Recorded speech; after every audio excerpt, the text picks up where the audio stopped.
Spring 1944. The Great Plains were quiet, the war felt distant, and yet behind rows of barbed wire, thousands of German POWs stared at a country they had been told was their enemy. Some expected cruelty, some expected revenge. But what they found instead created a silence they could never explain back home.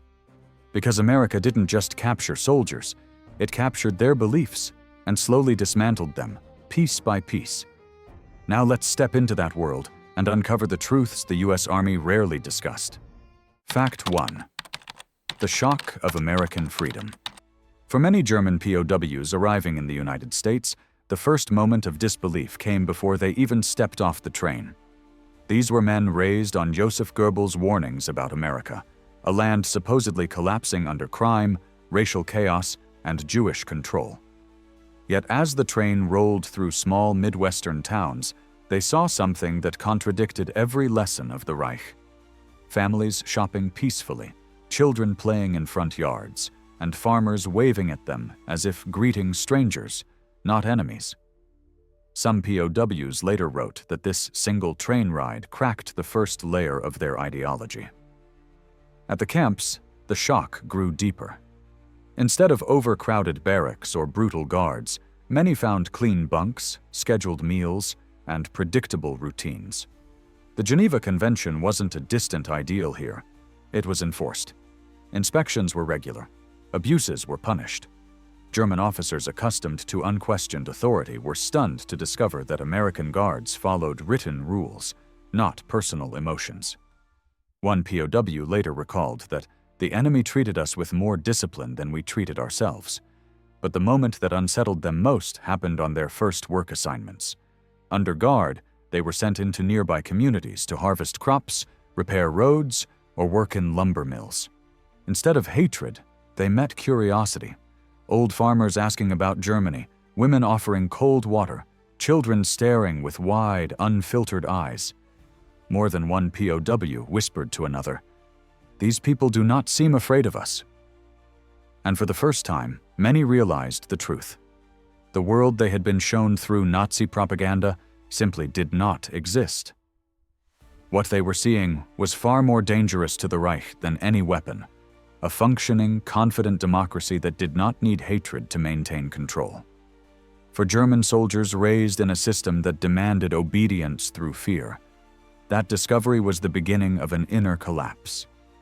They had not yet surrendered their ideology, but they felt its foundations trembling.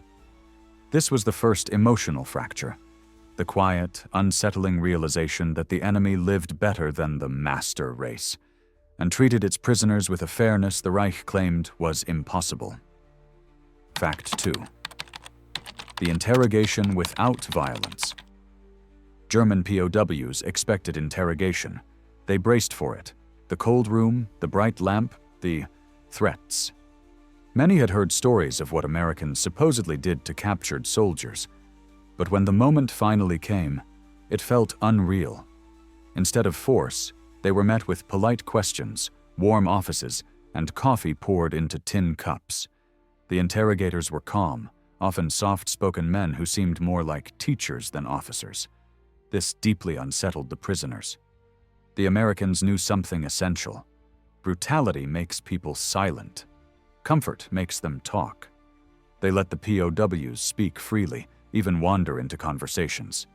They asked about hometowns, factories, schools. They compared baseball to European soccer. And eventually, German soldiers found themselves revealing details without realizing it. Small descriptions of machinery, unit movements, training schedules, the quality of fuel or ammunition. The US Army collected mountains of intelligence using nothing but patience and psychology. Later, some POWs admitted that they feared these mild interrogators more than any Gestapo officer. They felt themselves relaxing, lowering defenses, almost forgetting who they were supposed to hate. Worst of all, these American officers didn't insult Germany. They respected many aspects of German discipline and engineering. That praise, coming from an enemy, broke ideological armor in ways punishment never could. One POW wrote years later that the gentleness was a strategy, and it worked. He realized that the Reich's warnings about America had been a wall of lies. And for many captured soldiers, this quiet disassembly of their worldview was more painful than any physical hardship. It forced them to confront a truth their upbringing never prepared them for. An enemy who was not only stronger on the battlefield, but wiser in the way it sought to understand the human mind. Fact 3. The camp libraries that re-educated a generation. Long before the war ended, the U.S. Army began something unprecedented. It built libraries inside POW camps, thousands of books in German, carefully selected to show a world beyond propaganda. The results were profound. Men who had grown up reading only state-approved texts suddenly found shelves filled with Goethe, Schiller, American novels, history books, atlases, and scientific journals. Many had never seen an uncensored newspaper in their lives. To the guards, it looked simple. Prisoners quietly reading on benches or inside wooden barracks. But for the POWs, this became a doorway into another reality. They read about the Weimar years in ways they'd never heard at home. They discovered that other nations also had hardship, debates, political disagreements, and somehow didn't collapse. Some even learned that Germany's own problems were not caused by the enemies they were taught to hate, but by political manipulation and economic fear. The army didn't push ideology. It simply let the truth sit openly on the page. The Germans, curious and bored, did the rest. Many men wrote in diaries. That reading became the first time they questioned why they had fought. Others confessed that the books made them ashamed. The world they imagined was collapsing not under American attack, but under the weight of their own new understanding. Camp officers noticed the shift. Groups formed where POWs debated politics, even criticized Hitler. Something unthinkable just months earlier. Older, hardened soldiers stayed quiet, but the younger ones changed quickly. By 1945, the U.S. considered these libraries one of the most effective tools of re-education they ever created. Not through force, but through knowledge, and the freedom to think without fear. For many German POWs, those books were the first moments of true mental liberation. They discovered that truth, once seen, cannot be unseen. Fact 4. The music nights that broke the last barrier. By the third or fourth month in captivity, many German POWs faced a strange and unsettling moment. At some American camps, guards organized music nights, informal gatherings where prisoners could play instruments, sing, or simply sit and listen. Some camps even allowed community volunteers to bring guitars, accordions, or old pianos. What began as a small attempt to maintain order became something far more powerful. The songs did what politics could not. They softened men who were trained to show no emotion. Someone would start with a German folk tune, and others would join, voices rough from war, yet warm. Then an American guard would answer with a country song or a hymn. Soon the two groups were trading melodies across the wire. No speeches, no discussion. Just music. For many POWs, this was the most disarming experience of all. Back home, Nazi propaganda painted Americans as weak, crude, or morally corrupted. Yet here were U.S. soldiers singing with sincerity, with families watching from the edges of the field, with laughter that didn't sound forced or staged. It revealed an enemy who wasn't a monster, but simply human. One prisoner later said that this was the moment he first believed the war would truly end one day, because he realized the Americans didn't want to destroy Germany, only Nazism. Music opened a space where grief could be felt without shame. Men who had lost friends, homes, and beliefs found themselves humming songs from childhood. Guards, hearing familiar tunes, saw their prisoners not as a defeated army, but as young men far from home. This didn't erase guilt, or hardship, or responsibility, but it cracked the emotional wall between victor and captive. It allowed both sides to remember something the war had buried, that before uniforms and flags, they had all been boys listening to the same kinds of songs. And for a few quiet nights, in a camp thousands of miles from battle, the war felt suspended, replaced by something fragile, human, and unforgettable. Fact 5. When German POWs saw American segregation for the first time. For many German POWs, America's greatest contradiction revealed itself not through guards or work assignments, but through a quiet, unsettling observation. While they were treated under the full protection of the Geneva Convention, many Black American soldiers and workers around the camps were not. It struck them immediately. The POWs had more freedom of movement, better food, and stronger legal protections than Black citizens serving their own country. This was not lost on anyone. German prisoners whispered about it in barracks. Some described it later as the single most confusing moral shock of their captivity. They had grown up believing that the United States was a degenerate society, collapsing under racial chaos, a message drilled into them by Nazi schools. But what they saw was something very different. A nation economically strong, technologically advanced, and socially stable, yet marked by a racial divide that mirrored the same arrogance they had been taught to uphold. Black American guards, when assigned, were often given lower status roles or placed away from direct oversight positions. Meanwhile, German soldiers, some openly wearing remnants of Nazi insignia, were allowed to work outdoors, interact with civilians, and even earn small wages. On several occasions, Black soldiers voiced their frustration. "The enemy is treated better than we are." POWs were stunned, even ashamed to hear this. For some Germans, this experience hardened their beliefs. But for many others, especially the younger ones, it exposed a devastating truth. Racial ideology was not uniquely German. It existed even in the world's leading democracy. That realization forced them to re-examine the lies and contradictions of the system they had served. If America, their enemy, struggled with its own prejudice, then what exactly had Germany become under Hitler? What did racism look like when taken to its extreme? This moment did not excuse their own past, but it created a painful clarity. They saw both nations' flaws side by side, one using law to divide, the other using terror. And for the first time, many understood the difference between prejudice and state-engineered hatred. It was an uncomfortable, life-changing lesson. The enemy was human, and so were their failures. Fact 6. The POW labor force that quietly saved American farms. By 1944, American farms were collapsing under labor shortages. Millions of young men were overseas, and crops were withering in the fields. The solution came from an unexpected place. German POW camps scattered across the Midwest and the South. Under the rules of the Geneva Convention, prisoners were allowed to work, and America needed them desperately. German POWs picked cotton in Texas, harvested sugar beets in Colorado, cut lumber in the Pacific Northwest, and baled hay across the Great Plains.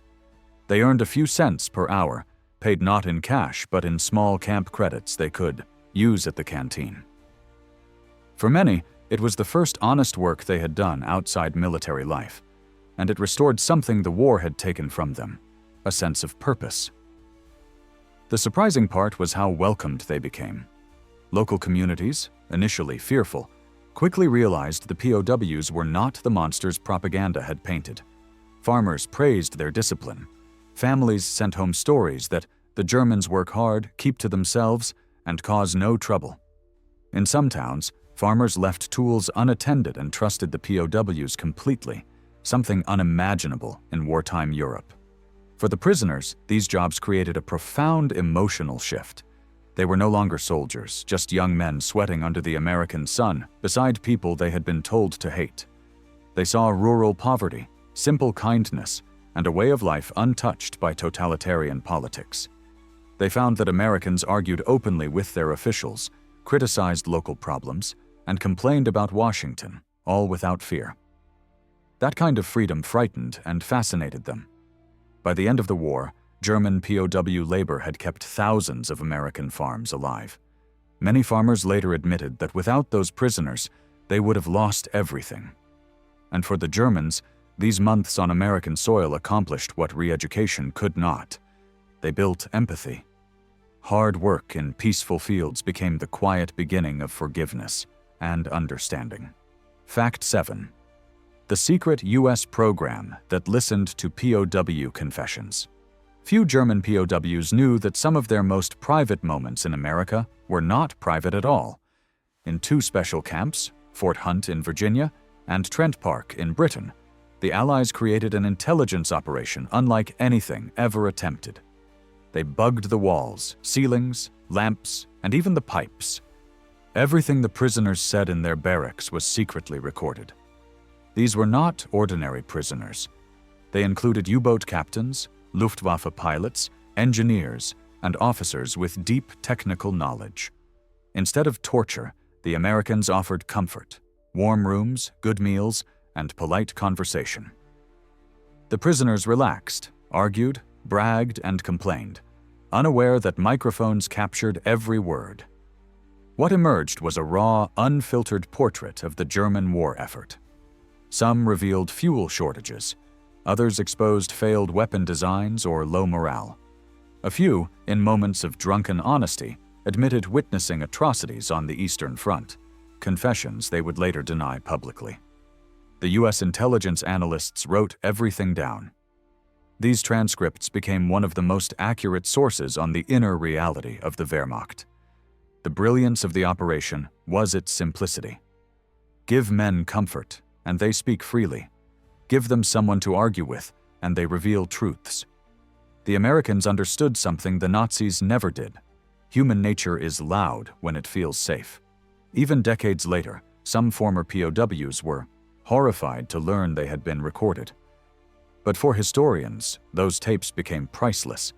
They showed that behind the uniforms were frightened, conflicted, and sometimes guilty young men. Men torn between loyalty and conscience, bravado and fear. And unlike forced confessions, these words were real, spoken softly at night when the war felt far away. Fact 8. Christmas behind barbed wire. The first wartime Christmas spent in an American POW camp was a surreal experience for thousands of German soldiers. They had entered the war believing their enemy was heartless, industrial, and spiritually empty. But when December arrived, something unexpected happened. The camps began preparing for Christmas with the same seriousness found in German towns. American guards helped the prisoners build simple wooden ornaments. Civilians sent trees. Local churches donated candles, blankets, handmade cards, even instruments. For one night, the camp commander allowed the barracks to glow with light. A choir formed, half spontaneous, half desperate, and their voices carried across the frozen yard as they sang Stille Nacht. Some guards bowed their heads. Others quietly turned away, unable to watch men far from home sing the song their own fathers had once sung. The emotional impact was profound. Hardened soldiers wept openly. Young prisoners wrote in their diaries that it was the first moment they felt human again. One American officer later said, "That night we had no prisoners, only men who missed home." The most powerful moment came when the prisoners and guards exchanged small handmade gifts: a carved wooden cross, a knitted scarf, a harmonica. These were not political gestures. They were human ones. For many German POWs, that Christmas became the night the war finally ended in their hearts. They understood they would survive. They understood their enemy was not the monster they had been taught to fear. And they understood something even more painful. Everything that led them into the war, the hatred, the nationalism, the promises, was too small to survive one honest moment of shared humanity. It was a Christmas they never forgot, the kind that lingers not because of gifts, but because of truth. Fact 9. When POWs learned their families were starving. By 1945, as Germany collapsed under Allied bombing and shortages, a painful truth began filtering into American POW camps. Through Red Cross letters and censored mail, soldiers learned that their mothers were queuing for hours for bread, that cities were rubble, and that children were being evacuated deeper into ruins. Some prisoners had believed the homeland was still holding firm, but the letters shattered that illusion. American guards noticed the change immediately. Men who once marched with stiff discipline now sat quietly on bunk beds, staring at the thin paper in their hands. A few broke down in the latrines, away from the eyes of comrades. This was not just news of hardship, it was the death of the world they thought existed. The Reich had promised stability and strength.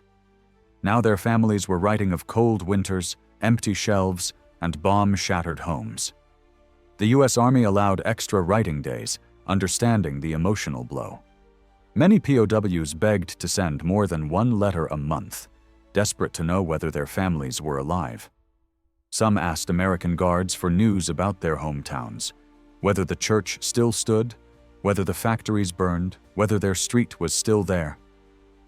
The guards rarely had answers, but the conversations softened the air between them. For many POWs, this was the moment the war stopped being a distant operation and became a personal tragedy. They were safe, fed, and alive, while the people they fought for were facing devastation. The guilt was overwhelming. Some admitted, quietly, that they wished they could switch places. And for the first time, thousands realized that the war they believed would elevate Germany had instead destroyed it from the inside. This was the quiet heartbreak of captivity, the realization that victory had always been an illusion, and home would never look the same again. Fact 10. The re-education leaflets that revealed the truth. In 1945, the U.S. Army launched an unusual and controversial program, handing German POWs newspapers, pamphlets, and bulletins filled with unfiltered reports of Nazi crimes, battlefield losses, and political deception. At first, many prisoners refused to believe any of it. Some called it propaganda. Some tore the papers up. But curiosity won. They read. They learned about the mass graves discovered in Poland, the collapse of the Eastern Front, the food riots in German cities. They read about Goebbels' lies, Hitler's deteriorating health, and the top officials who had fled, abandoned, or turned on each other. For men raised on total control of information, this was like stepping into blinding sunlight. Some felt sick, others grew silent.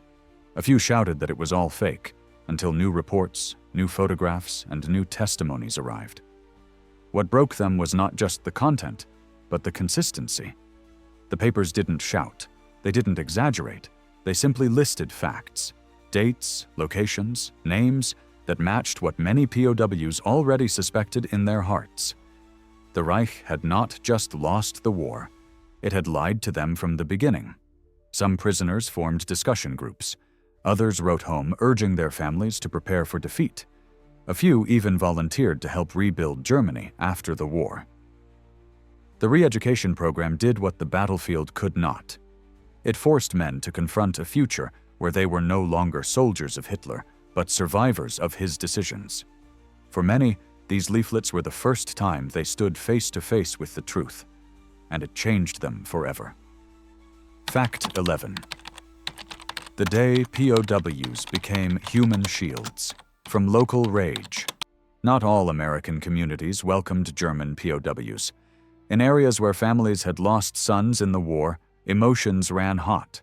One of the most striking, rarely told episodes occurred when local workers refused to work alongside the Germans, not out of fear, but out of grief.